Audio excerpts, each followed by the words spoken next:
Sea asters are quite common on estuary mudflats and salt-tolerant grasslands, and it has quite a big niche within that range. You see here it's growing on this lower level, which is much deeper at high tide. You've got the odd one there, and then here on this like salt-tolerant grass here, and it sort of goes up, and you can see it grows all over this kind of area.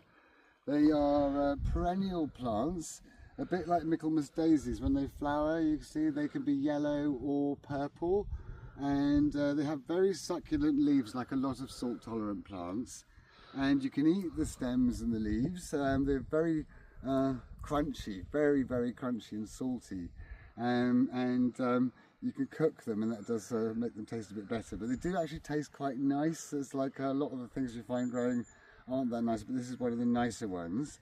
They can flower really from now right up into the autumn. You can see some are starting to flower already, others are still growing up. I find with this one, if it's out in full sun like this, it will get about 2 feet tall, but if it's growing on the edge of a woodland, they can get maybe 4 feet tall, and they are good for the eyesight. Good for the skin, burns, scalds, wounds, things like that, inflammation. So it's very easy to just squish up. So just turn into kind of a squishy mess, and then you can like apply them to whatever kind of skin ailments. Yeah, very plentiful. It's one of the things you don't really notice until you see one, and then you think they're like everywhere. You see they're all over here.